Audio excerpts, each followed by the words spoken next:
नमस्कार, आप देख रहे हैं सी न्यूज़ 24। आपको बताते चले, भारत के इतिहास में कभी ऐसा नहीं हुआ था जो आज हो चुका है। बीजेपी सरकार जो चाहती थी, बीजेपी सरकार ने वो कर ही दिखाया। बीजेपी सरकार ने 141 लोकसभा और राज्यसभा के विपक्षी नेताओं को निलंबित कर दिया है। जी हाँ, आज देश का संविधान खतरे में पहुंच चुका है पूरी तरह से। अभी तक संविधान को बचाने का प्रयास देश में जोरों शोरों से चल रहा था, लेकिन आज बीजेपी सरकार ने वो नीति अपनाई है जो लाल डलहौजी ने अपनाई थी और जो अंग्रेजों ने हमारे देश पर शासन किया था। आज बीजेपी सरकार ने वही नीति अपनाई है। ये नई संसद भवन की तस्वीरें हैं जिस तरह से नरेंद्र मोदी जी के लिए दिखाई दे रहे हैं। इस संसद भवन में वो चाहते थे मैं विपक्षी नेताओं को यहाँ आने न दूं, और विपक्षी नेता यहाँ पे होंगे तो सवाल करेंगे और सवालों का जवाब मैं देता नहीं हूँ। तो इसलिए से बीजेपी सरकार के मुखिया माननीय श्री नरेंद्र मोदी जी ने सारे विपक्षी नेताओं को बाहर का रास्ता दिखा दिया है। ये तस्वीरें आपको बयां करने की हैं और ये तस्वीरें आपको बहुत ही तरीके से बारीकी से देखने की जरूरत है। ये तस्वीरें नए संसद भवन की हैं जिसमें ये तस्वीरें नरेंद्र मोदी जी की वायरल होती हुई नजर आ रही हैं सोशल प्लेटफॉर्म पर। लेकिन क्या आपको पता है कि तब से माननीय श्री नरेंद्र मोदी जी लगातार विपक्षी नेताओं की कमर तोड़ने में लग गए थे। पहले एक एक करके बीजेपी सरकार ने सारे विपक्षी नेताओं को लोकसभा राज्यसभा से निलंबित कर दिया ताकि वो बीजेपी की पोल जनता के बीच में ना बोल पाए। जिस तरह से आम आदमी पार्टी के दिग्गज नेता संजय सिंह ने और बहुत ही बड़े दिग्गज नेताओं ने इनसे सवाल पूछा, तो संजय सिंह के ऊपर जो भी इनसे सवाल पूछता था उसके ऊपर इन्होंने ईडी लगा दी। और ईडी इस तरह से लगाई कि जो भी उनके ऊपर सबूत मिले ही नहीं है उन पे भी ईडी ने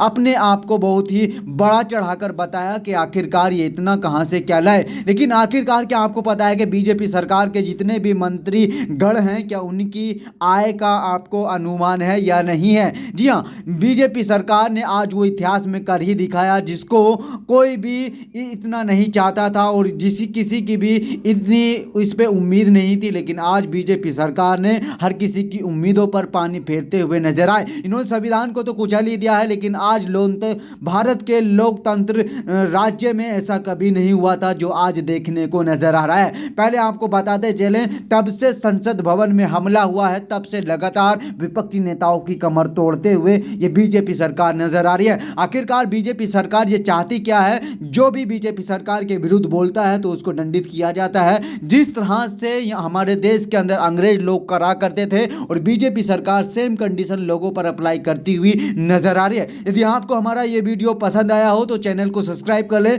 बेल आइकन ऑन कर लें ताकि आने वाली सबसे पहले अपडेट आप तक पहुंच सके और आप हमें सपोर्ट करें ताकि हम आपके लिए बड़े बड़े खुलासे करते हुए नजर आए। तो फिर देर किस बात की, मिलवाते हैं आपको एक दिग्गज रिपोर्टर से, रवीश कुमार ऑफिशियल। लोकसभा में कई गंभीर विधेयक पेश हुए हैं।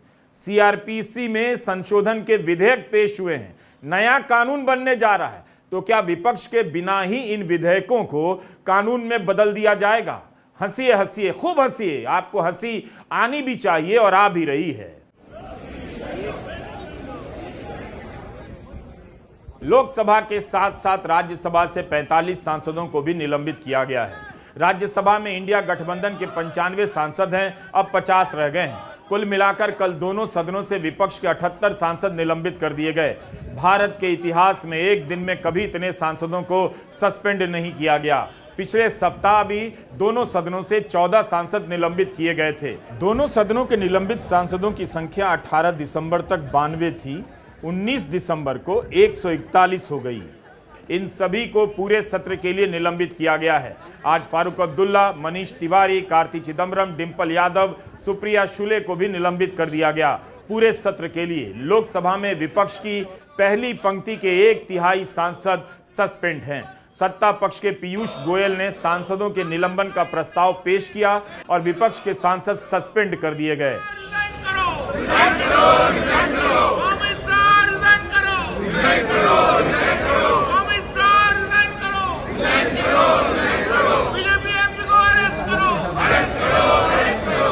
क्या भारत की जनता ने तय ही कर लिया है कि विपक्ष के बिना उसका काम चल जाएगा? इस तरह से इतनी बड़ी संख्या में सांसदों का निलंबन को भी मजाक बना रहा है। क्यों बार बार एक ही सवाल पूछना पड़ता है कि 13 दिसंबर को संसद की सुरक्षा में जो चूक हुई उस पर गृहमंत्री और प्रधानमंत्री सदन में बयान दें। ईगो की लड़ाई कौन लड़ रहा है? क्या आपको कुछ भी दिखना बंद हो गया है? सदन में बयान देने में कितना वक्त लगता है? यही बयान प्रधानमंत्री और गृह मंत्री अगर मीडिया के इंटरव्यू में दे रहे हैं तो फिर संसद किस लिए है? संसद में क्यों नहीं कह सकते? स्पीकर ने प्रधानमंत्री और गृह मंत्री से क्यों नहीं कहा कि विपक्ष बयान चाहता है, जवाब चाहता है, बयान देना चाहिए? स्टेटमेंट करे ताकि हमको सच्चाई मालूम हो, लेकिन वो क्यों भाग रहे हैं मुझे मालूम नहीं। एक और जब पार्लियामेंट चल रहा है, दोनों हाउस चल रहे हैं, तो ये लोग सदन के बाहर है, ये कभी नहीं हो सकता। जो स्टेटमेंट सदन के बाहर आप देते हैं वो सदन के अंदर देने के लिए क्या? ये होता है प्रिविलेज कि जब सदन चलता है तो जो बातें यहाँ पर बोलना है वो बातें अगर आप बाहर बोलते हैं तो ये सदन के मर्यादे को आप एक ठोस लगा है। गोदी मीडिया में विपक्ष के सांसदों को व्यवहार का लेक्चर दिया जा रहा है।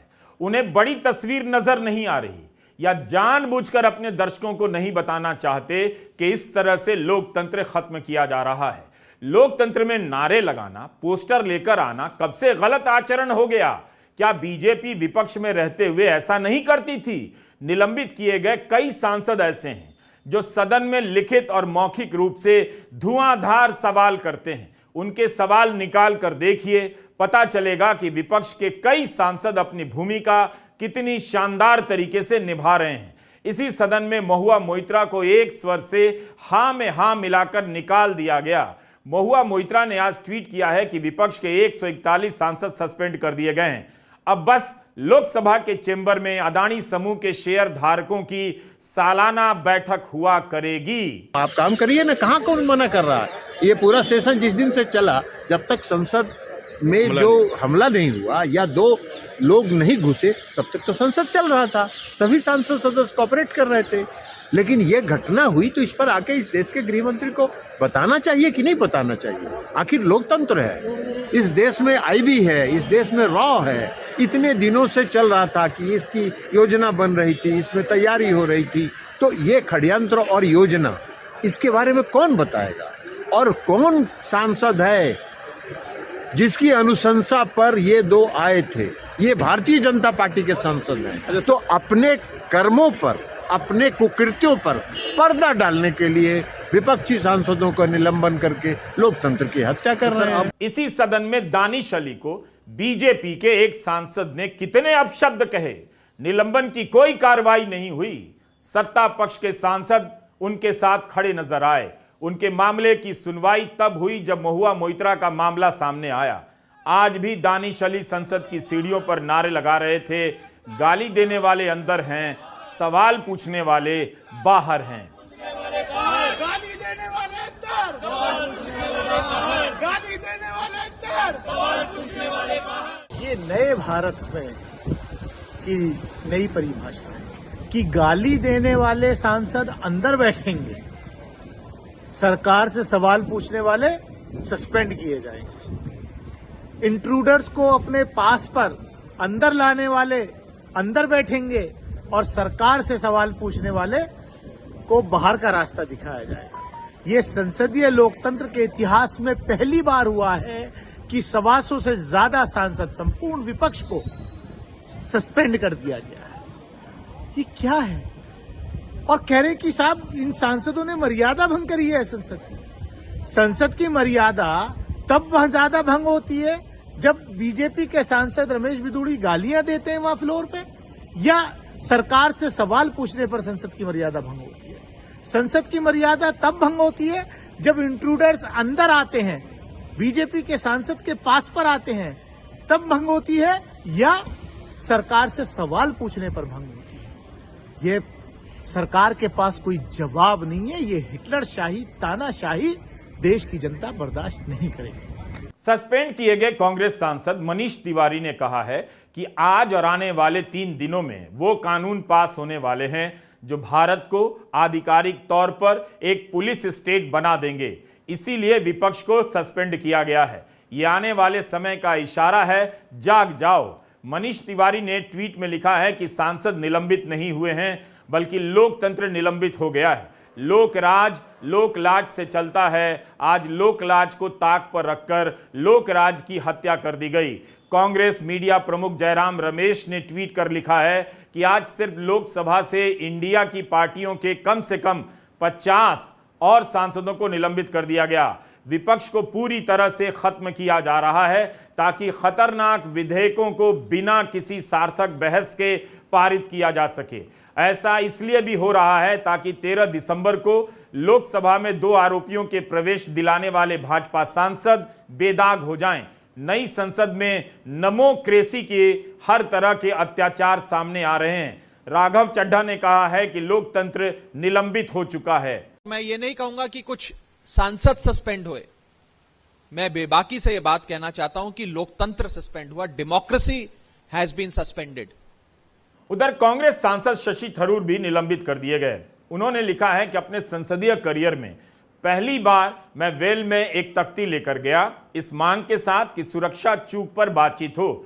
मैंने ऐसा कांग्रेस के अपने साथियों के साथ सॉलिडेरिटी में किया जिन्हें सरकार से जवाबदेही की मांग पर गलत तरीके से सस्पेंड कर दिया गया। मुझे उम्मीद है कि मेरा निलंबन भी होगा। एक गलत प्रक्रिया के तहत बाहर फेंके जाने को मैं सम्मान का मेडल मानता हूं। सरकार की अकाउंटेबिलिटी जो कहते हैं वो तो पार्लियामेंट की तरफ, और जब पार्लियामेंट सेशन में है तो गृह मंत्री कहीं और ऐसे महत्वपूर्ण विषय पे बात करना भी ठीक नहीं है, उचित नहीं है।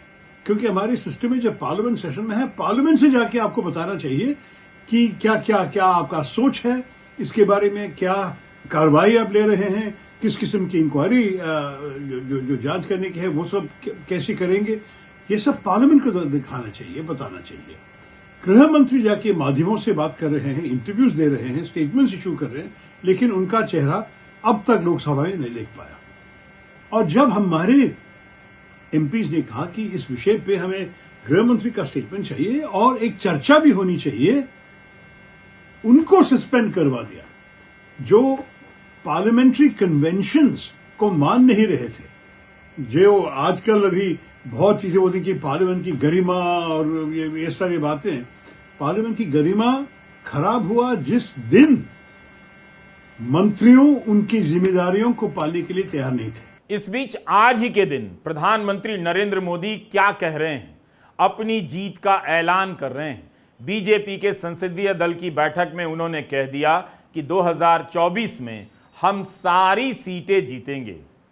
सारी सीटों पर जीत अब सपना नहीं, जीत तय है, साकार हो चुका है। प्रधानमंत्री के बयान से ऐसा ही लगता है।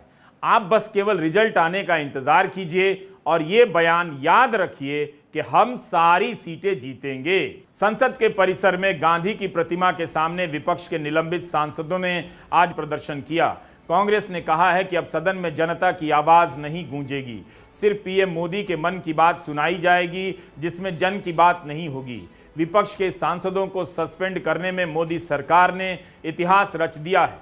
ये देश के नागरिकों की आवाज पर प्रहार है। सदन में सवाल पूछना गुनाह हो जाए, इससे शर्मनाक क्या ही होगा।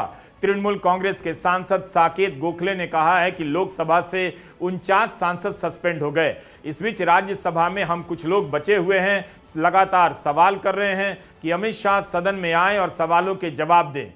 क्या बीजेपी विपक्ष मुक्त भारत का सपना देख रही है? सस्पेंड किए गए सांसद कार्ति चिदम्बरम ने कहा है कि 13 दिसंबर की घटना में कोई मरा नहीं, केवल इसीलिए बीजेपी इस मामले को गंभीरता से नहीं ले रही।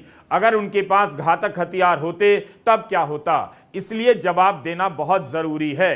पीयूष गोयल ने कल के निलंबन के बाद मीडिया में बयान दिया कि विपक्ष के नेताओं ने प्लेकार्ड लाकर सदन के आसन की, पूरे देश की अवमानना की है। इस प्रकार के व्यवहार से लोकतंत्र के मंदिर में आज देश को शर्मिंदगी महसूस हुई है। रविशंकर प्रसाद ने आज पीटीआई से कहा कि संसद में आज जो हुआ उस पर प्रधानमंत्री जी ने बहुत पीड़ा व्यक्त की है। संसद के भीतर प्लेकार्ड लेकर जाना देश की अवमानना है, अपमान है। क्या रविशंकर प्रसाद इतने बदल गए हैं या यह देश बदल गया है कि प्लेकार्ड लेकर जाने से देश का अपमान होता है, उसकी अवमानना हो जाती है? विपक्ष के सांसद प्रधानमंत्री और गृहमंत्री से सवाल ही तो पूछ रहे हैं, सदन में जवाब नहीं दिया जा रहा है। मगर बीजेपी के ट्विटर हैंडल से एक वीडियो ट्वीट किया गया है। इस वीडियो में 13 दिसंबर की घटना में शामिल 4 आरोपियों को विपक्ष का टूल किट बताया जा रहा है। राजनीति और प्रोपेगेंडा का खेल शुरू हो चुका है। बीजेपी सत्ता पक्ष है, अगर उसके पास इतनी ही ठोस जानकारी है कि ये लोग विपक्ष के टूल किट है तो बताए कि उसके सांसद प्रताप सिम्हा के पास पर ये लोग संसद के भीतर कैसे पहुंचे। अगर बीजेपी को लगता है कि यही ठोस जानकारी है तब फिर गृह मंत्री सदन में यही बात कहने क्यों नहीं आ जाते हैं। आईटी सेल जन जन में यही बात पहुंचा देगा, गांव गांव के लोग यही बात जानेंगे, गोदी मीडिया बाकी कमी पूरी कर देगा। खबरों में लिखा जाने लगा है, 18 दिसंबर के दैनिक जागरण की खबर देखिए, आपने पढ़ी होगी, हमारे साथ फिर से पढ़िए, पहले पन्ने पर छपी है। खबरों को पढ़ना सीख लीजिए या फिर खबरों को पढ़ना बंद कर दीजिए, आप पाठकों के पास भी कोई रास्ता नहीं बचा है। हेडिंग से ही समझ आ जाएगा, लिखा है साजिश में कुछ माननीयों की हो सकती है मिलीभगत, लेकिन खबर की शुरुआत में कुछ और लिखा है। संसद भवन की सुरक्षा में सेंध मामले में स्पेशल सेल की काउंटर इंटेलिजेंस आईबी व रॉ पिछले 5 दिनों से गहन जांच में जुटी हुई हैं। जांच एजेंसियां अब तक आरोपितों द्वारा रची गई साजिश व उनके मकसद का स्पष्ट पता नहीं लगा पाई हैं। दोबारा पढ़ता हूं, स्पष्ट पता नहीं लगा पाई हैं। यह लिखा है कि पता नहीं लगा पाई हैं, फिर यह हेडिंग क्यों कि साजिश में कुछ माननीयों की हो सकती है मिलीभगत। किस आधार पर यह हेडिंग लिखी गई होगी? अखबार की ही पंक्ति है जो मैं दोहरा रहा हूं कि जांच एजेंसियों को शक है कि कुछ माननीयों की मदद से आरोपितों को सदन के अंदर की जानकारी मिली है। जांच एजेंसियां मान रही हैं कि दिल्ली दंगे, टूलकिट व किसान आंदोलन की तरह यह भी सरकार के खिलाफ रची गई बड़ी साजिश थी। सोचिए, जांच एजेंसियों का पता नहीं है, इसी खबर में है। जांच एजेंसियों को शक है, इसी खबर में है, और जांच एजेंसियां मान रही हैं, इसी खबर में है। इस तरह जिन्हें कुछ पता नहीं उनके हवाले से शक और उनके मानने के आधार पर लिख दिया गया है कि इनका संबंध दिल्ली दंगों और किसान आंदोलन की तरह सरकार के खिलाफ साजिश से है। संसद में गृह मंत्री जवाब नहीं दे रहे हैं। आज छठा दिन है। क्या 6 दिनों के बाद भी उनके पास जवाब देने लायक कुछ नहीं? पहले दिन नहीं था, लेकिन छठे दिन भी जवाब देने के लिए कुछ भी नहीं। यह कैसे हो सकता है? जब उनके पास नहीं है तब अखबारों में यह सब जो छप रहा है वो क्या है? पहले पन्ने पर अखबार लिख रहे हैं कि कई सांसद शामिल हो सकते हैं। बीजेपी का प्रोपेगेंडा वीडियो कह रहा है कि 13 दिसंबर की घटना से जुड़े 4 लोग विपक्ष के टूल किट हैं। दैनिक जागरण की खबर में भी टूल किट है। तब फिर गृह मंत्री को क्यों नहीं जवाब देना चाहिए था? विपक्ष के लिए नए नियम तय किए जा रहे हैं। क्या सवाल पूछना है, कैसे सवाल पूछना है, किसके बारे में नहीं पूछना है। फिर गोदी मीडिया जनता में प्रचार करता है कि विपक्ष पूछता नहीं, विपक्ष नजर नहीं आता। मीडिया से विपक्ष गायब, अब संसद से विपक्ष गायब। निलंबित किए गए सांसद मनोज झा ने कहा है कि 92 सांसदों के निलंबन का मतलब है आपने संसद में प्रतिपक्ष का कोना ही खाली कर दिया। मुझे समझ में नहीं आ रहा है कि आखिर कौन सलाह दे रहा है इस गवर्नमेंट को। ये इस तरह की तानाशाही व्यवस्था के लिए टेम्पटेशन इस बात का द्योतक है, सरकार को समझ में नहीं आ रहा। हम क्या सवाल पूछ रहे हैं कि गृह मंत्री जी जिनका काम है देश को महफूज रखना, वो सदन में आए, दोनों सदनों में आधिकारिक बयान दें, वो नहीं आ रहे। और उसके बदले इस तरह की चीजें हो रही हैं। दोनों ही सदनों में पार्लियामेंट्री अफेयर्स मिनिस्टर को ढाल बना के रेजोल्यूशन पास कराया जा रहा है। मेरे समक्ष ये किताब rules and observations, rulings and observations. पुराने संसद को देख लें, प्रतिरोध के किस प्रकार के तरीके होते थे। आप क्या चाहते हो? संसद का एक ऐसे इको चैम्बर में तब्दील किया जाए जहां सिर्फ आपकी जय जयकारे के अलावा कुछ ना हो, लोगों की बात ना किया जाए, राष्ट्र की सुरक्षा पर बात ना हो, सवाल काट देते हो आप। ये उम्मीद थी हमारी संसद से। इसलिए मैं कह रहा हूं, हम में से हर व्यक्ति बैज ऑफ ऑनर की तरह ले रहा।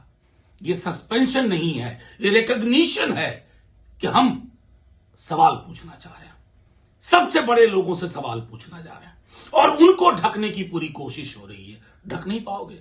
क्या चाहते हो? विपक्ष मुक्त संसद और प्रतिरोध मुक्त सड़क, दोनों में से कुछ हासिल नहीं होगा। सबको सन्मति दे भगवान। जिन संसदीय परंपराओं का लाभ उठाकर बीजेपी विपक्ष की राजनीति करती रही, सत्ता में आने के बाद उन्हीं परंपराओं को दरकिनार कर रही है ताकि कोई विपक्ष की राजनीति ना कर सके।